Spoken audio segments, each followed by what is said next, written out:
Pedro caminha em cima dessa palavra. Pedro caminha em cima desse bem. Pedro caminha em cima de uma ordem, de uma palavra de Deus. Mas aquele ambiente de ventos, aquele ambiente de ondas, era um ambiente temido por Pedro. Afinal de contas, ele era o quê? Ele era um pescador. E como pescadores, ventos fortes, ondas altas do mar, era algo que roubava a paz. Qual é o pescador que fica feliz no meio da tempestade? Porque o fato de estar muitas vezes durante tempestades, muitas tempestades, sempre na água, sempre no mar, é muito comum que eles tiveram algumas experiências, os pescadores, experiências que não foram muito legais. Ele poderia muitas vezes pode até ter perdido algum barco, ele pode ter perdido peixes, afinal pescou, depois veio uma tempestade, o barco acabou virando, ele perdeu todo o dia, a noite de trabalho. Talvez perdeu até algum amigo nessa situação, não vai saber. Mas enquanto ele caminha sobre uma palavra, ele segue andando na direção de Jesus, caminhando no sobrenatural. Mas a força do seu passado, os seus medos, suas angústias, as experiências ruins batem forte nele. Então ele tira os olhos de Jesus. Ele para de caminhar na palavra, ele para de andar no sobrenatural. Então ele afunda. Jesus vem, pega Pedro, ergue ele daquelas águas, dizendo para ele: homem de pouca fé, eu estou aqui com você, eu estou aqui contigo, eu liberei uma palavra sobre a sua vida. É só você parar de olhar na direção, você parar de olhar na minha direção e começar a olhar para os lados, que a coisa vai desandar.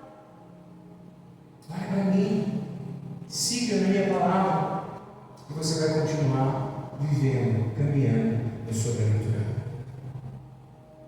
Quando nossos olhos estão voltados para Jesus, nós andamos no sobrenatural. Quando a nossa fé, o nosso alvo está em Cristo, e nós não nos prendemos com o que está ao redor, com a situação que está, que nos move, que está movendo aquele quadro, aquele recorte, nós podemos ter a certeza de que viveremos e andaremos no sobrenatural. Pula-se 2 capítulos, Mateus capítulo 16, pule algumas páginas da sua Bíblia. Mateus capítulo 16, a partir do versículo 13.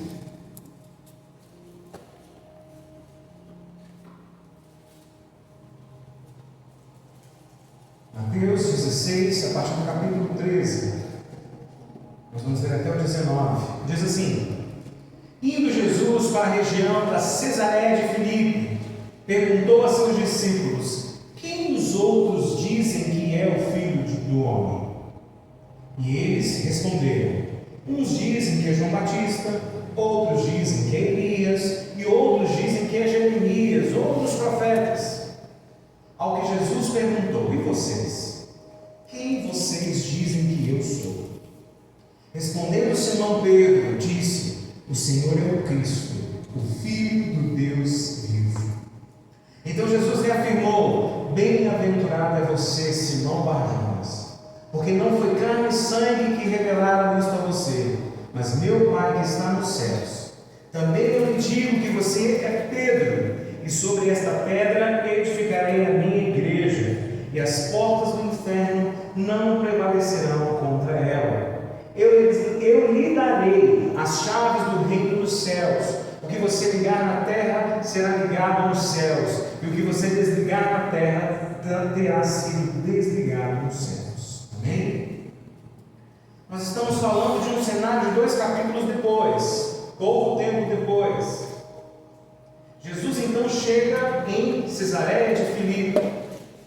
Queridos, Cesareia de Filipe era basicamente um dos piores lugares para um judeu pisar.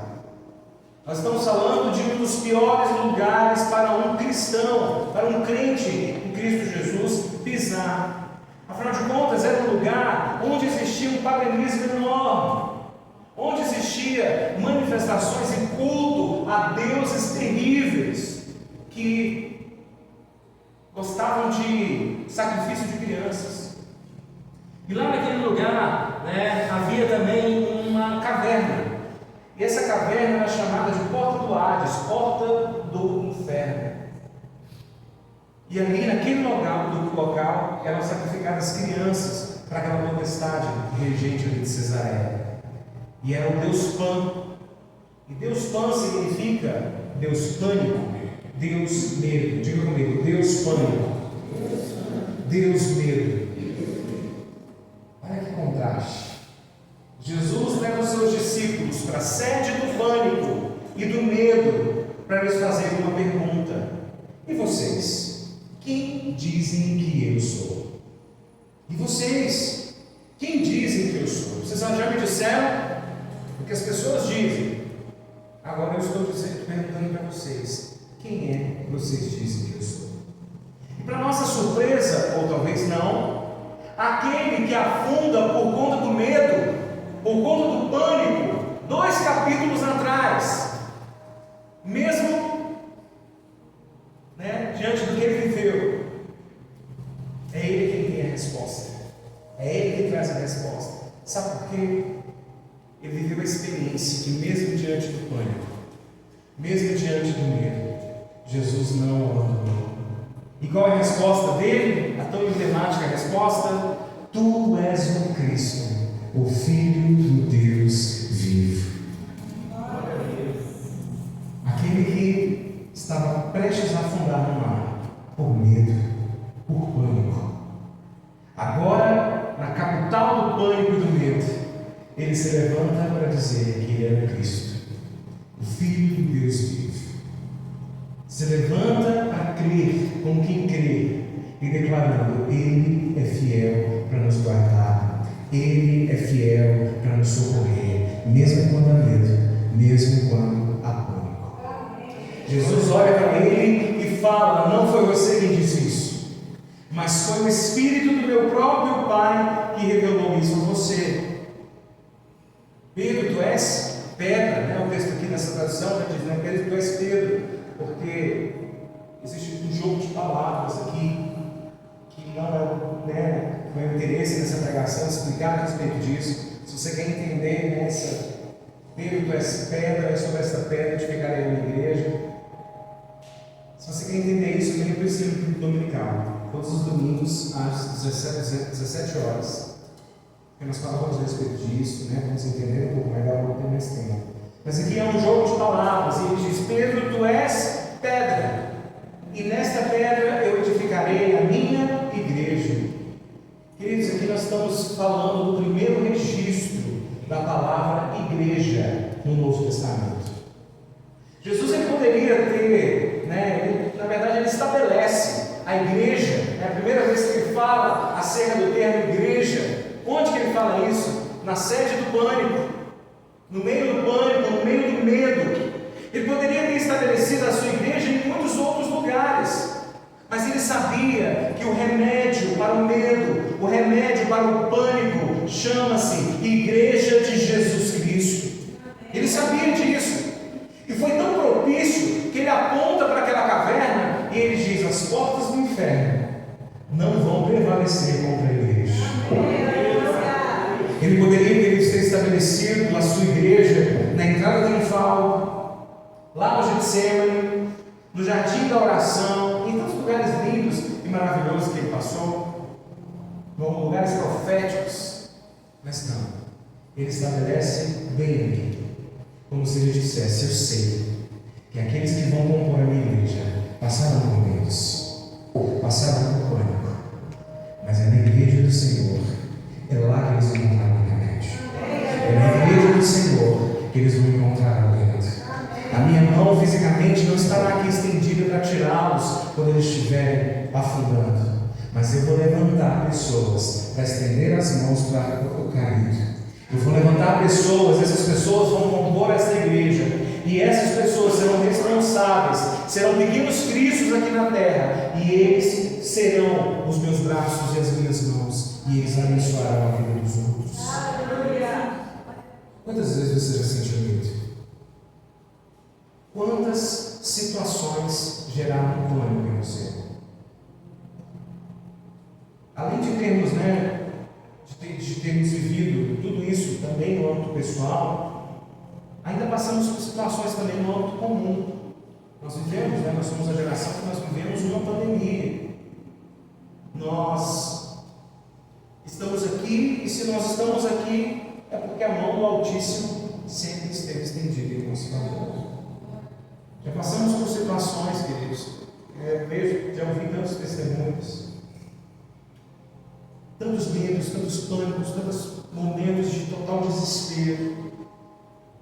Mas estamos aqui porque nos vencemos em Cristo Jesus. Então, de repente, a gente descobre uma coisa: Deus nos estabeleceu e nos preparou para estarmos firmes diante de dias como esses, dias de medo, dias de pânico, porque o verdadeiro amor lança fora todo o medo. Amém. Jesus é o verdadeiro amor. Ele é o verdadeiro amor. Ao nos encontrarmos com Ele, Ele toca o nosso coração e Ele nos dá força suficiente para lutar e para vencer o medo. Esse amor tão grande que nos ajuda a lançar fora todo o medo. O medo, ele não tem o poder de nos paralisar. Os erros e falhas do seu passado, querido, querida, não têm o poder de te fazer parar de olhar para Jesus.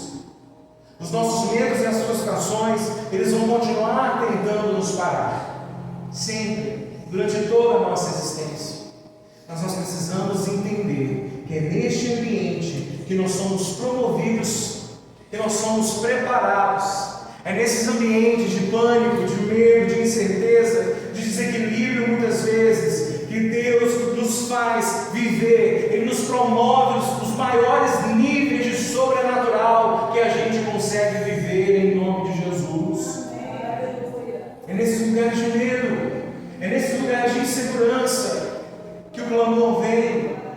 É nesses lugares onde não há nas nossas mãos capacidade de resolver ou estabelecer alguma resposta, em que a nossa fé se volta completamente para o Senhor, e ali somos envolvidos pela graça, e o Senhor nos faz viver o sobrenatural dele.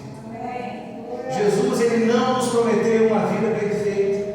É verdade, como eu já citei aqui, a palavra nos diz que o próprio Jesus nos diz: nesse mundo nós teremos aflições. Ele não nos promete uma vida perfeita, mas Ele nos garante que os seus braços sempre estarão estendidos para nos tirar do lugar do medo, para nos tirar do lugar do pânico, para nos tirar do lugar de desordem, para nos tirar do caos emocional, para nos tirar do estresse extremo, para nos tirar da tristeza profunda. Os braços do Senhor estão estendidos em nosso favor. Minha oração para você, querido, é que a gente, para nós, que a gente possa correr e não se cansar, que possamos viver o propósito eterno de Deus para as nossas vidas. Eu sei que muitos de nós carregam dores, carregam medos, carregam frustrações. Eu não sei quais são elas. Eu posso ter de alguns que já compartilhou comigo em algum momento. Mas essa talvez seja uma das dores, algum dos medos. Eu quero te dizer, queridos, que durante a nossa caminhada, o medo vai bater na nossa porta. E quando nós deixamos o medo entrar, ele produz frutos, e esses frutos vão tomando forma de pânico. E esse pânico acessa lugares em nós, esse medo acessa lugares em nós que tira de nós todo e qualquer equilíbrio, toda e qualquer capacidade de sermos racionais ao ponto de nos posicionarmos de maneira que o problema seja resolvido. E quando não há força, quando não há capacidade, nem cognitiva, de raciocinar a situação, nesses momentos nós precisamos nos voltar para o Senhor. Existem muitas dores, queridos, que ficam ali guardadas, não resolvidas, não alcançadas, e que à medida do tempo, à medida que as coisas vão caminhando, nos tornamos até mais maduros na vida para lidar com essas situações. Eu estou dizendo isso, queridos, eu sei que em algumas pessoas, pelo menos, eu creio que algumas coisas estão vindo na sua mente, algumas feridas, algumas dores, alguns medos. Eu quero te dizer, aonde tem a presença de Deus, aonde Deus está, aonde há a presença do Espírito Santo de Deus, o medo vai embora. O medo vai embora. Por muito tempo as igrejas, o discurso das igrejas era que onde Deus está não há lugar para o medo. De fato, o medo sai. Mas muitos de nós carregamos a culpa de continuar com medo, de continuar muitas vezes em pânico. Hoje, graças a Deus, a igreja tem entendimento do que é uma depressão. Hoje, graças a Deus, a igreja tem entendimento do que são essas doenças da alma. E às vezes o processo é um pouco mais devagar, um pouco mais lento. Às vezes a gente precisa de profissionais da área da saúde. Às vezes a gente precisa talvez de um medicamento. E muitas das vezes, essa semana eu ouvi da minha filha, eu achei tão impressionado, eu fiquei tão impressionado, nós, eu e minha esposa ficamos tão impressionados, porque é um discurso que nós não temos na nossa casa, porque nós temos um entendimento da importância dos profissionais da saúde, profissionais psicólogos. E aí eu marquei uma consulta para minha filha, e eu falei para minha esposa, eu falei, amor, está marcado tal dia, tal horário, a pediatra da Lívia. E aí ela saiu do quarto. O senhor marcou o quê? Aí eu, pediatra. Aí ela. E voltou para o quarto, né? Eu fiquei sem entender. E aí ela foi na mãe, né? O que é pediatra? Porque ela confundiu com psicólogo. E aí, psiquiatra, né? Psiquiatra. E aí na nossa conversa ela usou o termo psicólogo depois, né? Ela falou assim, psicólogo e tal. E aí, ela foi falando assim, eu fui assustada porque eu não estou doida. E eu e a Júlia foi automático, assim, a gente olhar para ela e falar assim, quem disse que psicólogo é doido? Não, eu sei, né? Vamos explicar, não é? Ou seja, que uma percepção tão impregnada, mesmo na nossa casa a gente falando a respeito disso, tendo esse entendimento, amando essa profissão, inclusive ela quer ser psicóloga. E aí eu falei para ela, ela falou, não, inclusive eu quero ser psicóloga. Eu falei, glória a Deus. Então nunca mais falo isso, porque isso não é verdade. Psicólogo não é para doido. E, enfim, nós temos essa carga, esse medo de achar que essas doenças psicossomáticas, tudo que está relacionado ao campo da mente, essas batalhas, a gente precisa resolver só com oração. Oração é um processo importantíssimo, extraordinário nesse processo, queridos. Mas se você tem abertura e condições, procurar um profissional, procure, é bênção. Porque quando a gente está passando mal de alguma coisa, de outra parte do corpo, a gente toma remédio e fica tranquilo. Mas quando a gente pensa em remédios relacionados a nos ajudar em problemas emocionais da nossa mente, a gente cria uma resistência. Estou dizendo isso, queridos, porque dói para alguém que vem enfrentando dores, lutas na sua mente, e vir para a igreja e ouvir que é falta de Deus, e ouvir que é falta de buscar ao Senhor, que é falta de oração. Quantas vezes a pessoa chega num nível de desespero tão grande que ela não consegue mais orar? Para isso existem esses profissionais e para isso existe a igreja do Senhor que se levanta como intercessores. Quantas vezes eu passei por situações que eu não sabia mais orar? Eu só sabia chorar. Não conseguia verbalizar. Quando eu chegava no culto, alguém dizia, olha, o Senhor me tocou para orar por você. Deus te chama para ser bênção. Deus te chama para ser uma mão estendida. Onde existe um crente, existe uma mão que pode ser estendida para alguém que está com medo, para alguém que está com pânico. nós possamos cumprir o propósito de Deus. A gente até cansa, mas as nossas forças são renovadas todos os dias. Eu quero profetizar e declarar sobre a sua vida, Deus, que venham muitos frutos da nossa caminhada com Cristo Jesus, que venham frutos do nosso ministério pessoal, do nosso ministério coletivo, que nós possamos amar almas, que possamos ver almas sendo salvas, que venha um novo nível de apacentamento aos nossos corações, que você aprenda a ser cuidado, mas que você também seja despertado para amar, para cuidar, para zelar de outras pessoas, em nome de Jesus. Eu quero te convidar nesse momento a ficar de pé. E talvez você, ao ouvir essa palavra, veio à mente alguns medos, veio à mente alguns desconfortos, coisas que têm roubado a sua paz.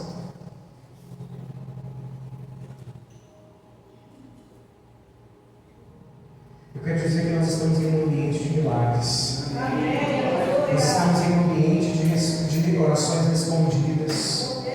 Nós estamos em um ambiente de cuidado, de zelo da parte dos irmãos. A igreja do Senhor, ela foi criada, ela foi citada pela primeira vez, estabelecida na capital do medo, do pânico, porque ela é remédio para as nossas vidas. Você está no lugar onde você deveria estar. Você está do lado das pessoas que você deveria estar. Então eu quero te convidar a fechar os seus olhos onde você está agora. Eu não vou te chamar para vir aqui à frente, mas eu quero te convidar aí onde você está, a você clamar ao Senhor. Receba o abraço do Espírito Santo de Deus em que você está. Seja envolvido pela doce e suave presença do Senhor. Seja tocado em onde você está. Seja cheio da presença do doce Espírito Santo de Deus. E abra sua boca onde você está e comece a confessar diante de Deus onde estão as suas dores, onde estão os seus medos, onde estão as suas frustrações. E comece a declarar: Senhor, eu tomo posse. Eu tomo posse da cura, eu tomo posse das tuas mãos estendidas em meu favor. Assim como Pedro, se você tirou os olhos de Jesus, se você começou a olhar para as circunstâncias, se você tirou os olhos do Salvador e começou a olhar para o grau de dificuldade, se você tirou os olhos do Senhor e começou a olhar para os frutos ruins da situação, e a sua fé foi diminuindo ao ponto de você se ver quase se afogando em tantas incertezas, em tantos medos, eu quero te dizer que existe uma mão estendida para você. Estenda os seus braços e toque na mão de Jesus que se estende em seu favor, para te tirar deste lugar de dor, para te tirar deste lugar de medo, para te tirar deste lugar de sofrimento, ou até mesmo, nem seja necessariamente um sofrimento, mas você deixou de sonhar, você deixou de planejar, deixou de crer naquilo que o Senhor pode fazer em seu favor. Eu quero te dizer que profetizar que solteirice não será um problema no nosso meio. Os solteiros vão se casar em nome de Jesus. Ventres que até hoje ainda não produziram filhos, em nome de Jesus sejam férteis. As mãos do Senhor estão estendidas sobre as suas vidas em nome de Jesus. A família não alcançada vai ser alcançada em nome de Jesus. O filho que se desviou voltará para a casa do Pai em nome de Jesus. O casamento que está insustentável será transformado e curado em nome de Jesus Cristo. Em nome de Jesus. Nós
Aplaudindo